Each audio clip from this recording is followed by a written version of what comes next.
সকলকে জানাই স্বাগত। তো দর্শক, প্রতিদিনের মতো আজও নতুন একটা নিউজ নিয়ে আপনাদের সামনে হাজির হলাম। তো আমরা দেখেছি যে লজিক্যাল যে প্রবলেম ছিল এসআইআর এর জন্য বিভিন্ন জেলাতে বিভিন্ন অঞ্চলে আমাদের পশ্চিমবাংলায় এসআইআর এর নোটিশ দেওয়া হয়েছে এবং হিয়ারিং নিয়মিত হচ্ছেন। তো এখানে হিয়ারিংয়ে যাচ্ছেন মানে লজিক্যাল যে প্রবলেমটা হয়েছে তার কারণে যে আপনার ভোটার বাদ যাবে এমনটা কিন্তু ব্যাপার নয়। তো দর্শক দেখতে পাচ্ছি এই নিয়ে বিগত দিন থেকেই দেখছি যে আপনারাও অবগত রয়েছেন যে হিয়ারিংয়ের নোটিশকে কেন্দ্র করে একদম অশৃঙ্খলার সৃষ্টি হয়েছে, বিভিন্ন জায়গায় আন্দোলন হয়েছে, আবার কিছু কিছু জায়গায় তাণ্ডবও হয়েছে। এবারে তারও একটা সাক্ষী থেকে গেল আমাদের পশ্চিমবাংলার বুকে একটা জেলা যার নাম হচ্ছে বর্ধমান।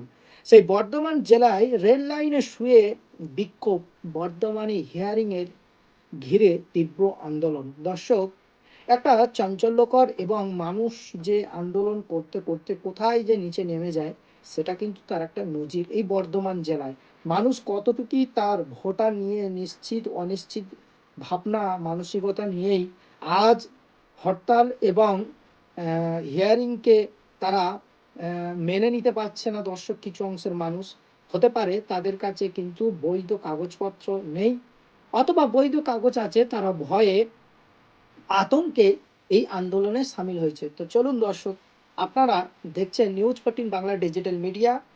আর আপনারা যারা নতুন দর্শক, আপনারা অবশ্যই নিউজ 14 বাংলা ডিজিটাল মিডিয়াকে সাবস্ক্রাইব করে পাশে থাকবেন, লাইক করবেন, আর এই নিউজটা যদি ভালো লাগে অবশ্যই আপনারা ফ্রেন্ড ফলোয়ার্সদের কাছে শেয়ার করবেন দর্শক।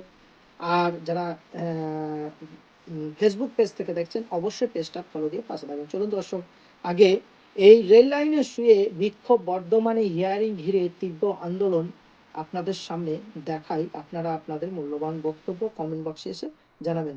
চলুন দর্শক, এই আন্দোলনকারীরা কি করছে আপনাদের সামনে একটু শেয়ার করি। আগে একটা ছবি আপনাদের দেখাই, হিয়ারিং এর প্রতিবাদে রেল অবরোধ। এই ছবিটা দেখছেন বর্ধমান স্টেশন, সেখানে রীতিমতো উত্তেজনার পরিস্থিতি তৈরি হয়। একেবারে রেল লাইনে শুয়ে হিয়ারিং এর প্রতিবাদ, জাতীয় পতাকা হাতে রেল অবরোধ। দেখুন, দেখাচ্ছি সেই ছবি।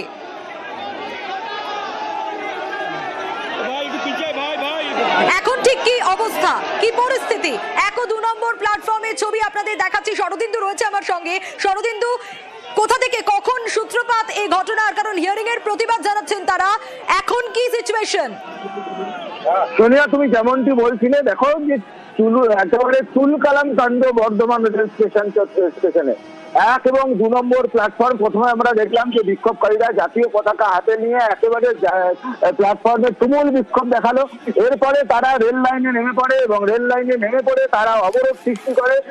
1 নম্বর এবং 2 নম্বর লাইনে তারা শুয়ে পড়ে, পর্যন্ত শুয়ে পড়ে তার প্রতিবাদ জানায়। তাদের বক্তব্য যে এই শুনানির নামে হয়রান করা হচ্ছে বাসিন্দাদের, হাজারে হাজারে বাসিন্দাকে শুনানিতে ডেকে পাঠানো হচ্ছে তুচ্ছ কারণে, এবং এর ফলে সাধারণ মানুষকে চরম হয়রানির মধ্যে পড়তে হচ্ছে।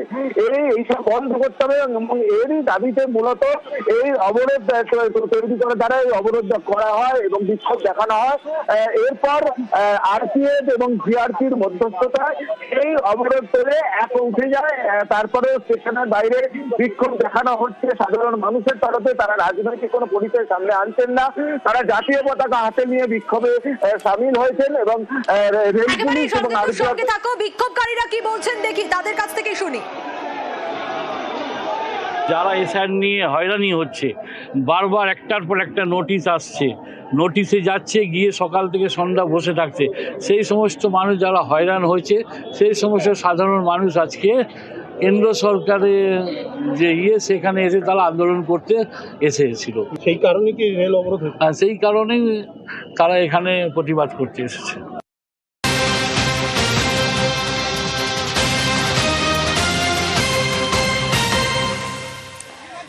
আর হিয়ারিং প্রতিবাদে বর্ধমানে পথ অবরোধ।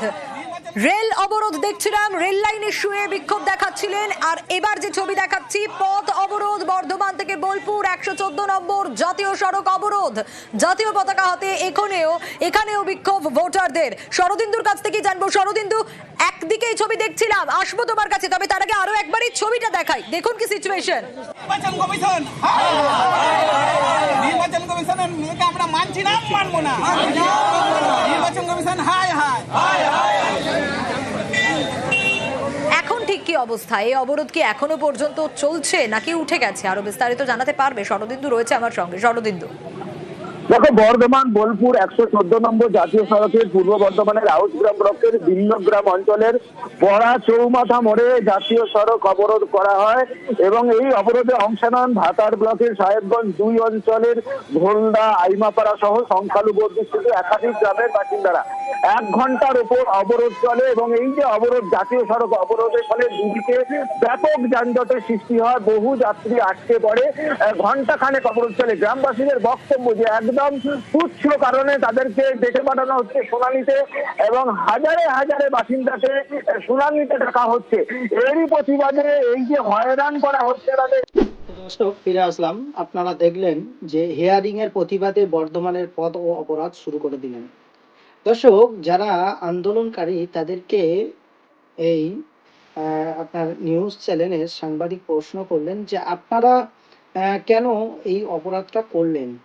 কারণ তারা যেটা কারণটা মেনলি জানালো যে সাধারণ যে সংখ্যালঘু আশ্রিত এলাকাগুলো, দর্শক এটা কিন্তু মেন পয়েন্ট। আমরা ফলো করেছি বেশিরভাগ আমাদের ডিজিটাল মিডিয়া বন্ধুরা, তারাও দেখিয়েছে, আমাদের চ্যানেলেও বিগত দিনের ভিডিওগুলো আপনাদের দেখিয়েছি, আপনারা অবগত রয়েছেন। সংখ্যালঘু আশ্রিত এলাকায় সেখানে কিন্তু ম্যাপিংয়ে মিল ছিল। দর্শক, কথাগুলো পয়েন্ট করে রাখবেন এবং মনে রাখবেন, ম্যাপিংয়ে তাদের মিল আছে এবং তাদের খসড়া তালিকায় নামও বেরোলো, কিন্তু তারপরে লজিক্যাল প্রবলেমের জন্য তাদেরকে আবার হিয়ারিংয়ে নোটিশ দেয়া হলো।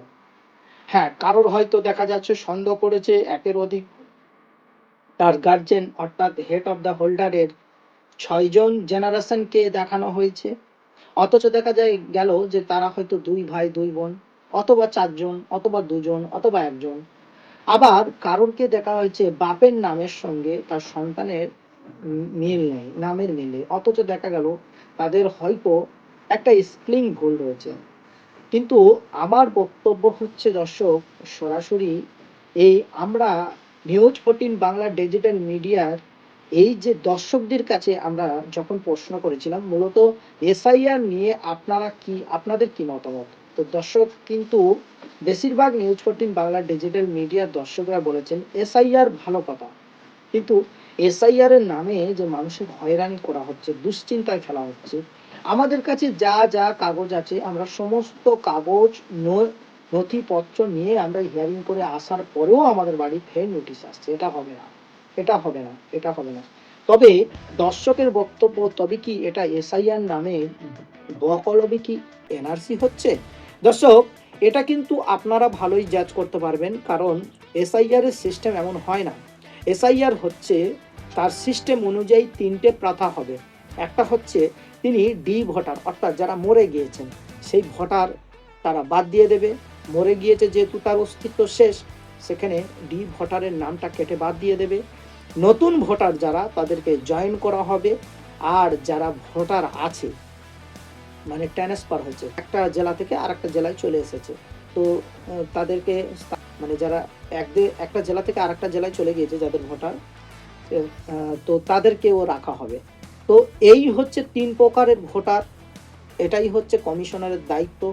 প্রথম 1 নম্বর দায়িত্ব হচ্ছে কমিশনারের, প্রথম হচ্ছে কোন ভোটার স্থান পরিবর্তন করেছেন। এই স্থান পরিবর্তনকারী যারা ভোটার আছে তাদেরকে সিলেক্ট করতে হবে। দ্বিতীয়ত দর্শক, যারা মৃত ভোটার, মানে যারা আগে ছিল কিন্তু পরে তারা মরে গিয়েছে, ডেড ভোটার যেটা বলে, সেটাকে তাদের বাদ দিতে হবে।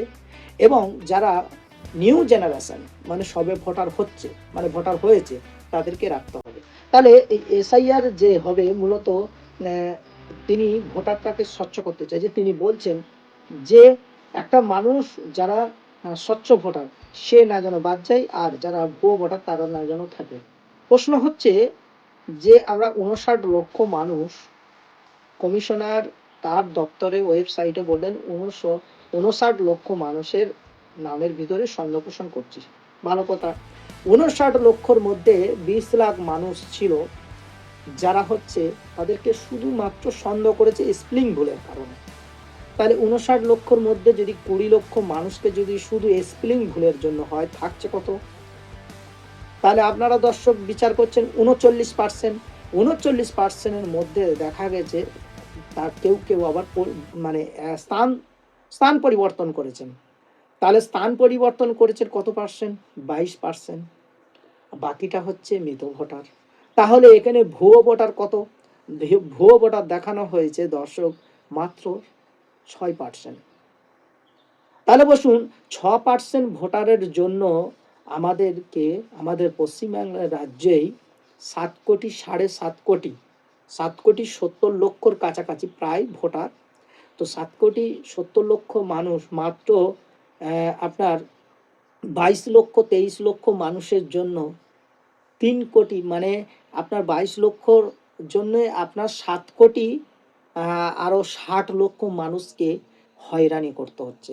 তাহলে কি বুঝে নিতে হবে আমরা 2026-এ এসে আমরা কম্পিউটারের সাহায্য নেবার জন্য যে আধুনিকতায় পা দিয়েছি, তাহলে আধুনিকতা কি ফেল মেরে গেল? হ্যাঁ দর্শক, বলার বক্তব্য এইটাই, কারণ যে ব্যক্তির নাম আপনার ইংরেজিতে এক হয়, আবার বাংলায় গিয়ে কিন্তু তার নামটা আলাদা হয়। এটা কিন্তু মিস্টেক হচ্ছে, আধুনিক যন্ত্রর মিস্টেক। এটা কিন্তু সাধারণ সিটিজেনশিপ অর্থাৎ সাধারণ ভোটারদের কিন্তু এটা প্রবলেম নয়। কিন্তু সেই প্রবলেমগুলো যদি বা নোটিশ দেওয়া হয়, তাহলে আমার মনে হয় নিউজ 14 বাংলা ডিজিটাল মিডিয়ার দর্শকরা কেউ কমেন্ট করে বলছেন যে তাহলে 10 বছর লেগে যাবে এই পশ্চিমবাংলার ভোটারদেরকে একদম সুরক্ষিত এবং স্বচ্ছ লিস্ট বার করতে। অথচ কমিশনার বলছেন যে ফেব্রুয়ারি মাসের মধ্যেই আমি সম্পূর্ণ সঠিক ফাইনাল রুল আমি প্রকাশ করব। তাহলে কি এটা সম্ভব? তাহলে কি কারোর কেটে ছেঁটে বাদ দিয়ে তবে তিনি ফাইনাল রুল বার করবেন? এটা হচ্ছে দেখার বিষয় আছে দর্শক। মূলত আমরা কিন্তু ভালো করেই জানি কমিশনারের, কারণ এসআইআরটা শুধু 2026-এ প্রথম হচ্ছে না দর্শক। 2002 সাল উনি কিন্তু প্রথমেই বলেছিল 2002 সালে যার বাম্মার নাম থাকবে, যার ম্যাপিংয়ে যাদের নাম আছে, তার বাপ মা আত্মীয় স্বজন, তাদের আর কোনো সমস্যা নেই। কিন্তু তাদের তো সমস্যা নেই বলেছিল, তাদের সমস্যা নেই দূরের কথা, তার ছেলেপুলেদের সমস্যা নেই বলেছিল, কিন্তু তার ছেলেপুলেদের তো সমস্যা হচ্ছে।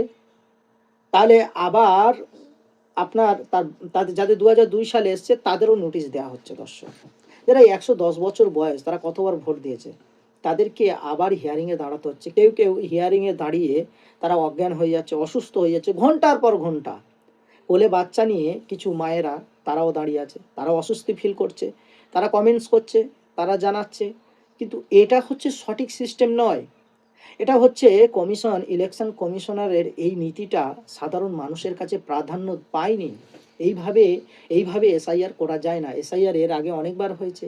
তবে কি তানার একটা গোপন রহস্য, তিনি কি সত্যি ভারতীয় জনতা পার্টির ইন্ধনেই কাজ করছেন?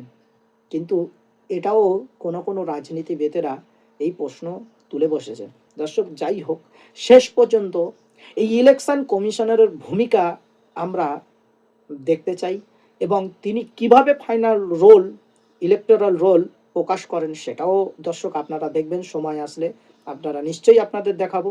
আর এই অশান্তি যে বাতাবরণ সৃষ্টি হচ্ছে, কিছু আপনার অসংস্কৃতি মানুষ আছে, কিছু দুষ্টি প্রকৃতির মানুষ আছে যারা সংস্কৃতি নষ্ট করার, পশ্চিমবাংলার কালচার নষ্ট করার জন্য তারা থাকতে পারে। কারণ যারা পশ্চিমবাংলার ভোটার, তারা এমন কিছু আন্দোলন করুন, ভালো কথা, আন্দোলন করার হক বা অধিকার দেশ সংবিধান দিয়েছে, কিন্তু সরকারি কোনো সম্পদ আন্দোলন করতে গিয়ে নষ্ট করলে বুঝতে হবে তাহলে কিন্তু আমরা দেশ বিরোধী, রাজ্য বিরোধী। কারণ আমাদের ট্যাক্সের টাকা দিয়েই সরকার এই উন্নয়ন কাজগুলোই করে থাকে। দর্শক, জানি না আজ এই টপিকটা কেমন লাগলো, যদি ভালো লাগে আপনাদের মূল্যবান বক্তব্য কমেন্ট বক্সে এসে জানাবেন আর একটা লাইক দেবেন। ভালো লাগলে অবশ্যই আপনাদের ফ্রেন্ড ফলোয়ার্সদেরকে শেয়ার করবেন। নতুন দর্শক হলে সাবস্ক্রাইব করবেন অবশ্যই, কারণ একটা কন্টেন্ট বানাতে আমাদের অধিক পরিশ্রম করতে হয়। আপনারা সাবস্ক্রাইব করলে বেশি কিছু আপনাদের সময় ব্যয় করতে হবে না দর্শক। তো চলুন, ততক্ষণ আপনারা ভালো থাকুন, সুস্থ থাকুন। দেখা হচ্ছে পরবর্তী ভিডিওতে।